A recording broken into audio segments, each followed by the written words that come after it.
Cancel. Schweezy. So I recently saw a meme, and the meme said this. I'm going to read it for you.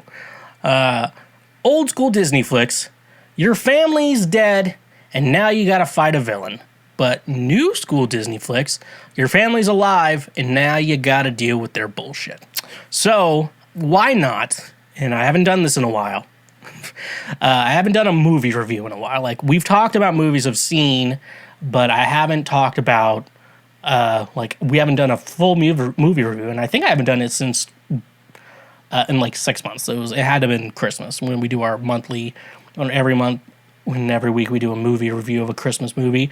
It's time for another movie review. We haven't done a movie review in a while, so I thought, why not do another movie review? And speaking of dealing with your family's bullshit, let's talk about Encanto, specifically Bruno. We're going to be talking about Bruno today in our episode of Cancel Schweezy. We're going to talk about Bruno. So initially I tried to watch this movie. I think, I tried to watch it back in January. I think the whole month of January, I was basically in between health insurance or whatever. And I had to and I just couldn't get on any new medication without spending hundreds of dollars. So I was off my meds, my antidepressants, the one that also really helped me focus on life in general. Helped me figure shit out. I was off those. I tried watching it then, and I was not following along with the movie at all. How I even graduated college without getting on antidepressants till my senior year, and even then, that was me trying to figure out what works for me. It is incredible that I even followed along that, because I could not follow what was going on in that movie at all. So, just an idea. A lot of people, if you have ADHD or anxiety or depression, and you're oh, things are a lot better now that I'm taking these, I guess I don't have to take them anymore. Stop with that thinking. It's not fucking, what was it? God damn it. The medicines you take when you got an infection or whatever. It's not like that. You have to continue to take it. The reason why you're feeling good on it is because it's working. That's why. So anyways, though, I got back on the meds, and I was I need to actually watch Encanto. But I just never did, and I kept watching other shit, and I was oh, maybe I should watch Encanto tonight, and I never did. I heard, we don't talk about Bruno, so I always knew something about Bruno. I always knew we didn't talk about him, but I kept talking about him, but I also never watched the movie, so I was just talking a lot of shit about Bruno, without really necessarily, knowing anything about the guy. It's just, I'm gonna talk shit on Bruno, no. And there's this one fucking meme. I would just show it on this. It's the, I would show it, but I think I'm gonna get copyright strike, and I don't want that. No, don't want that. It was this lung doctor or throat doctor. It's we don't talk about Bruno, no. We don't want you to clear your throat, because apparently clearing your throat really strains your throat. And someone who, studied voice and had to study all the fucking organs in there knows, yes, it can be harmful. However, if it's just like that, you're going to be fine. Trust me. You're going to be A-okay. You're not going to have any problems. So don't worry about that. I wish I could play that fucking. I don't want to get copyright strike. I want to show clips. I don't know how some of these reaction channels on YouTube get away with showing clips from the actual movie without getting copyright striked, because I tried one time and it was strike, got it. And these are hour and a half episodes, and I don't have time to edit them, bounce them again, do that shit. It just takes a while. So I wish I could show more clips of other shit. But anyways, though, back on that. So obviously, I never got to watch this, and I've been talking shit about Bruno a lot. And I also know Stephanie Beatriz, aka Mommy Rosa, from Brooklyn Nine-Nine, does the voice of Mirabelle, which is weird when a mommy, a mommy woman, we know what we're talking about, mommies, Brie Larson, mommy,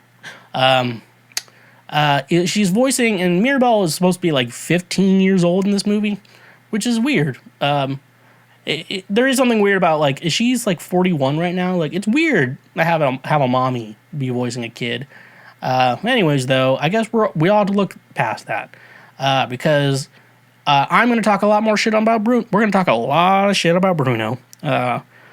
Actually, I think I have nothing, all good things to say about Bruno. Let's fix my hair. Let's take this one part right here that's annoying me. Yeah, let's continue to, let's get into it. This is my movie review. We're going to go through the movie of Encanto. If you haven't seen it, too fucking bad, get a fucking Disney Plus account. That's like the cheapest streaming service with the best content to price ratio of streaming services right now. But anyways, though, let's start with the movie. So, the movie starts with this story from Abuela or Grandma. I think I'm gonna go back and forth between the two. It's Abuela and Grandma. They talk about this magic candle that gives their family magic superpowers. And apparently it guided their family to their Encanto. What is an Encanto, you may be asking? Well, I'm here to tell you that because I Google translated it. And first I spelled it Encanto, and it came up the same both times, even when I spelled it right. It's charm in Spanish, so their Encanto is just their charm. Maybe I'm just lost. It's maybe lost in translation. So they said the name of the movie in like the first 5 minutes of the movie. So no more surprises. Like the Encanto isn't the surprise of like the movie. We're gonna continue on from here. So we all know what an Encanto is. We can all live happier lives. So with this candle, the logic of this magic candle, after I guess Abuela's husband died, then they got like a house, like a big ass house, like community house, shit or whatever. And the house is sentient too. They may have explained it, but I maybe didn't pay attention too well. So that's a possibility that I didn't pay attention very well. So the house is sentient. There's a theory I have, but let's continue. This magic candle gives everyone in this family a magic power. I think we're going to go over most of the magic powers as we go through the movie. I don't have to explain it. The opening song explains everyone's powers, but I'm going to explain it as I continue on with this movie review. So Mirabelle sings a song. Yeah, she sings a song about everyone's powers, duetted with the sentient house floors. I am not. That part is confuses the ever-loving shit out of me. I don't get it. I don't think I will get it. But nevertheless, he persisted, and I have to continue on with that too. Why is the house sentient? They never explain it to you. Anyways, though, so the thing about this, the family magical. It's like the family magical. Shit like that. They definitely let you know, like, this is our family. This is our family last name. So we go to, what is it? So basically, everyone's important. They're important to the entire town. So already I see a lot of similarities to the movie Rudolph the Red-Nosed Reindeer.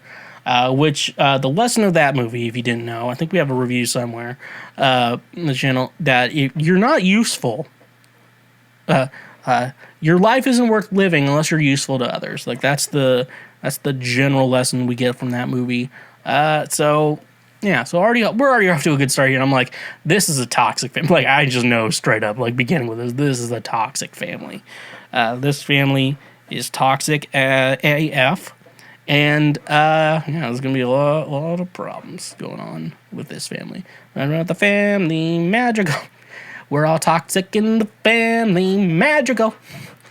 The reason why I say you're useless unless you have something, so I already know that, is that when Mirabelle was 5 and was supposed to get her powers, the door in the candle that gave her powers, disappeared. It just disappeared, and she didn't get powers. But everyone else in the family gets powers except her. So, fuck this. I would have been like, when I got older, I'd be like, fuck this family. I'm out of here. That's a lot of shit. Because now, to Abuela, Grandma, she she is now useless to her family. She is now useless. Everyone else in the family thinks she's useless. She is a waste of space in now their little society. She's now a waste of space. So that's a lot. That's a lot of therapy. That's a lot of years of therapy to undo. That's going to take a lot of years of therapy to undo that toxic household she now lives in. I think we go through. Her parents are cool though. It's just Abuela and the rest of the society who doesn't like her. That's the problem. So I guess plot continues in this movie, and Mirabel sees a bunch of tiles crack, but then the cracks go away, and the magic candle, or whatever, the magic candle that gives everyone their powers almost went out. But when, she sees that, she's like, okay, we got a fucking situation here. She went to go show it, and it looks like everyone sees it, and the damage is all gone, and so everyone's like, Mirabel, shut the fuck up. Like, you're going fucking crazy. Maybe your superpower is being out of your goddamn fucking mind. Maybe that's Mirabel's powers, just being out of her mind. But then Mirabel tries to sneak over to the candle, the magic candle that, after she was gaslit by everyone, she sneaks out of her bedroom, goes to the magic candle, and she hears her abuela talk about how she's going down and she needs help to fix the family, save the house, save the magic candle. She's like, so Abuela knew all along something bad was about to happen to their magic powers. But instead of being like, maybe we should do something, she decided to gaslight Mirabel. Abuela is a bad person, okay? I think I was supposed to, that's a spoiler alert for the rest of the movie, but Abuela is a horrible human being. And is a bad person. So don't trust her. Don't trust anything she says, because Abuela is a bad person. And we'll continue to see how much of a bad fucking person she is. So that means, but Mirabel, being young, naive, decides that, she's not old enough to be petty yet. She hasn't been through enough shit to be petty yet. She's only 15. She hasn't, once you turn, if that's, your lifestyle, by the time you get into your 20s, you're, a pretty fucking jaded human being. So anyways, though, she tries to save everything, because it's a fucking Disney. It's a Disney movie, folks. They're not gonna make someone like me and put me in a Disney movie. So she goes to, first she goes to Louisa. Louisa's superpowers is she has super strength, and she also looks like every softball coach that has ever existed. I'm sorry if you're a softball coach listening to it. You're probably super strong, and I'm not going to fight you. So let's all be careful there. She's also has the ability to just move entire buildings, which I'm no scientist. I don't claim to be a scientist.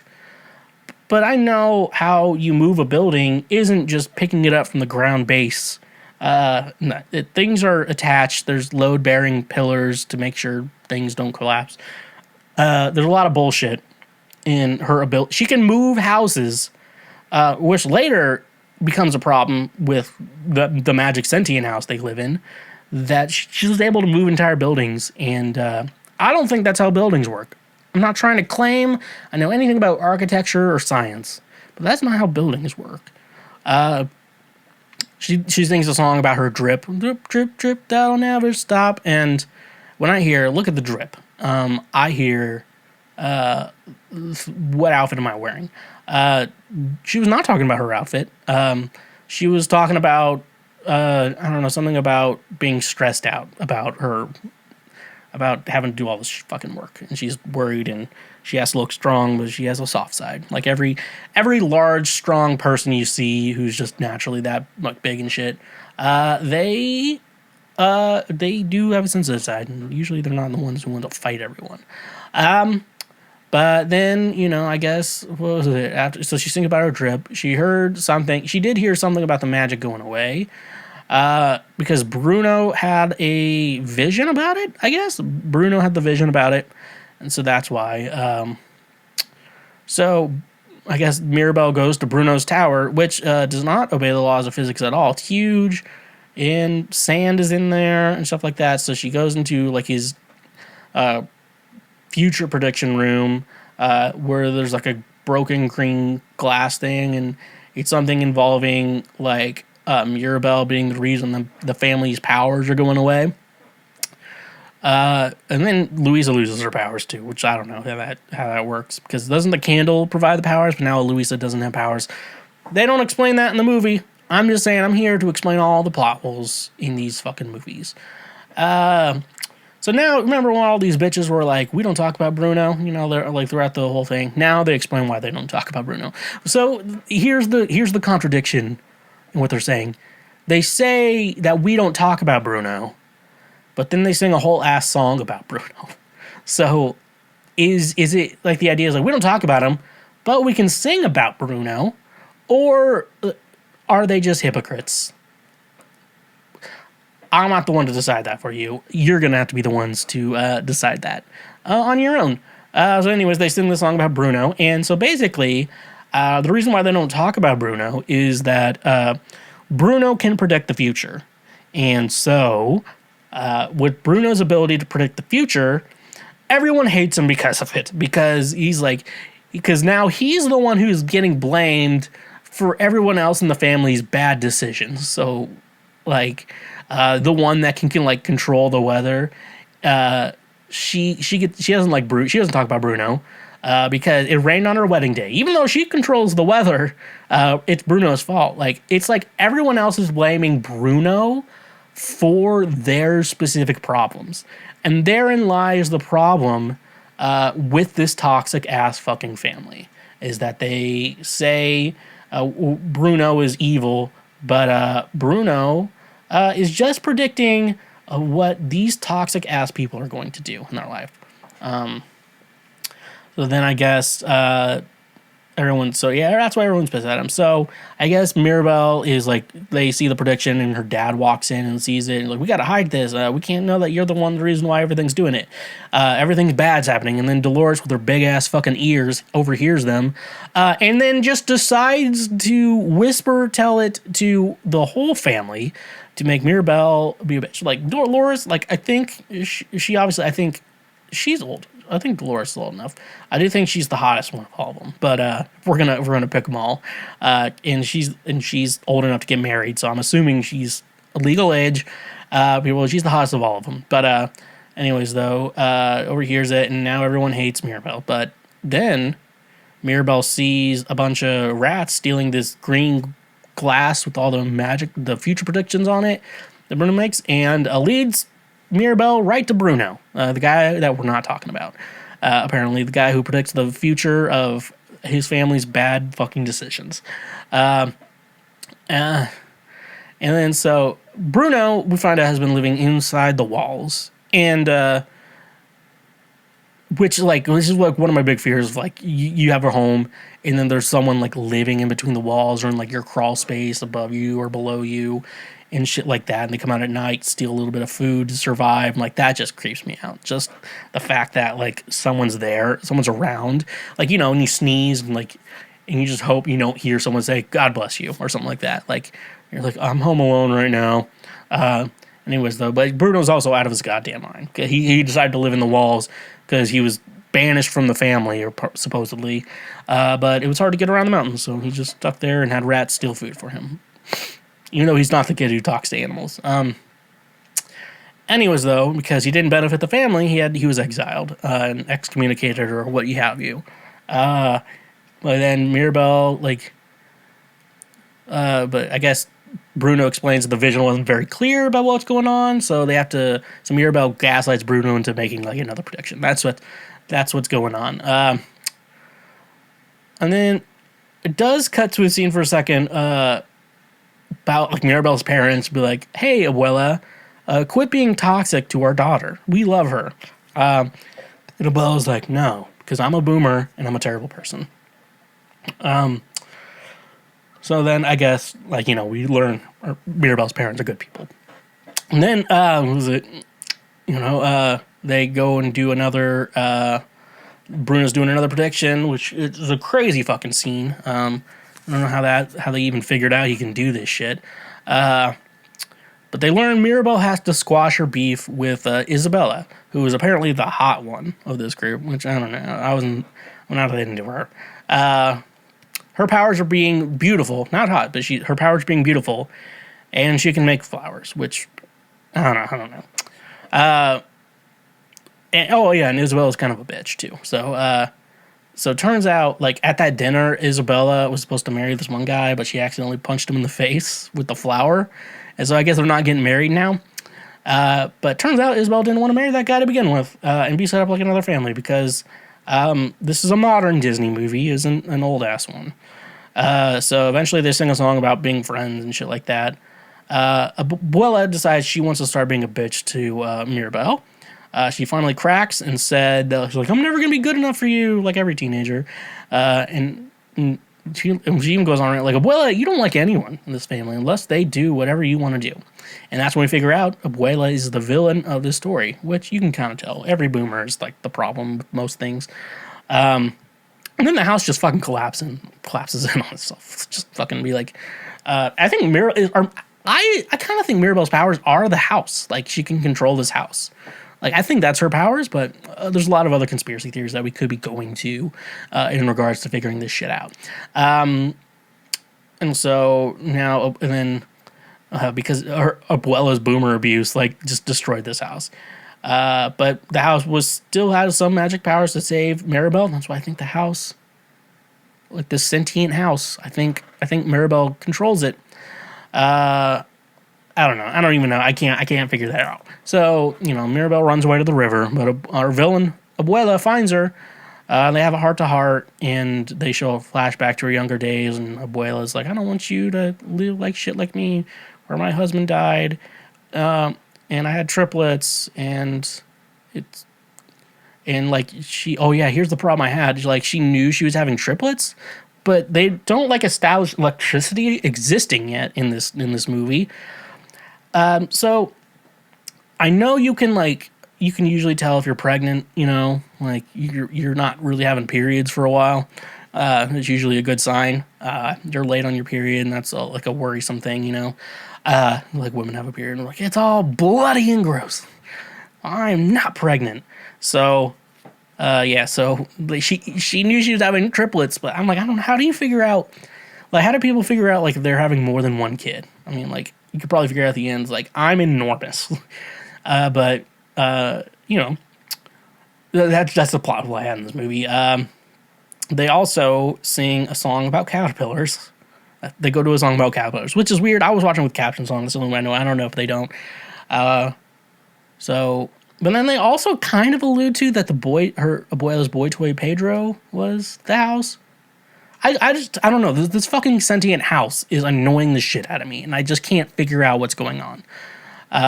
But yeah, I guess Abuela admits she fucked up, and so I guess that's good. So that's cool. I guess maybe the sentient house. I don't know. I'm still annoyed with the sentient fucking house thing. And I guess the whole family forgave Abuela, which is dumb. And Abuela, everyone forgives Bruno too.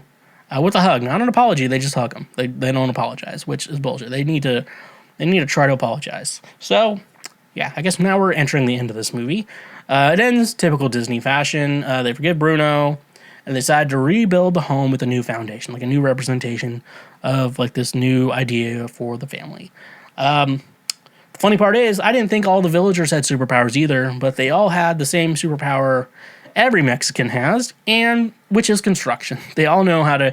They built the construction, and they built like the thing in the fucking they built the house in a day, which is a superpower. Which is the I'm assuming this movie is in Mexico, which is the amazing power of Mexicans is construction work. That's why you see so many of them do construction. That's their powers. And then Mirabelle opened like the magic door to welcome into the home. And did she get powers? Did she always have powers? Is her powers moving the house? Like, can someone explain that shit to me? What's going on with this sentient house? Can someone explain the sentient house to me? Like, and so did Mirabelle get powers? Did she have the sentient house powers? I'm just so fucking annoyed with the sentient house. They don't explain it at all, or I didn't pay attention, or even if I was supposed to pay attention, they didn't do a good job assuring me that there's a reason why this house is sentient. They call it an Encanto, which is just charm, and it isn't casa or something like that. House. Can someone explain? Can we explain? Apparently, there's lore in fucking more lore in fucking Encanto than I fucking needed to know about. Not even like fan made theories. It's just fucking shit. I don't know. Fuck this sentient house. Okay. No more talking about the fucking sentient house. Let's talk about what was the lesson.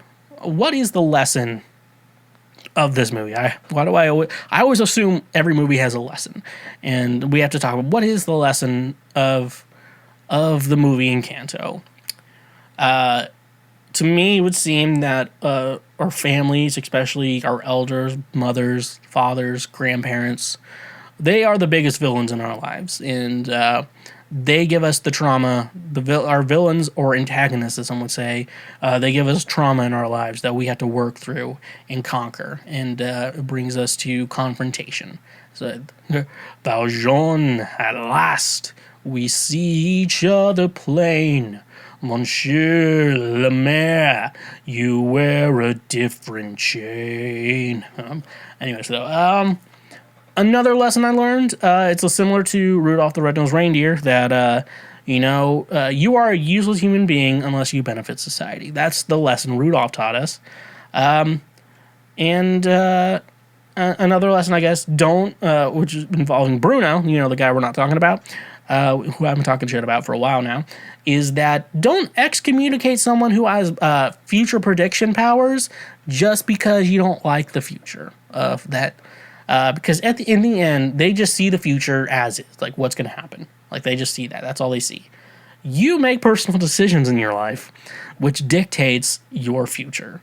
So don't be blaming fucking Bruno. Don't be blaming Raven Simone, if that's so Raven. Don't be blaming anyone else for your shitty problem. Blame yourself for your problems. Except if you have an abuela who thinks you're useless because you didn't get magic powers, that the magic candle didn't give you magic powers. If this was real life, I would tell you Mirabelle would be in therapy. Mirabelle would be having to deal with her toxic ass family. And I believe everyone should get the worst thing to happen to them. I think these people are bad, except for Mirabelle's parents and Mirabelle. Like, those are the only good people in this entire family. Bruno's okay, too. Bruno's just like... Bruno, I don't know, maybe Bruno could have been a worse person, but Bruno is just... Bruno's similar to Mirabelle. So, lesson learned... did I like Encanto? It was a fun movie. Music was fun. It was a fun movie. Yeah,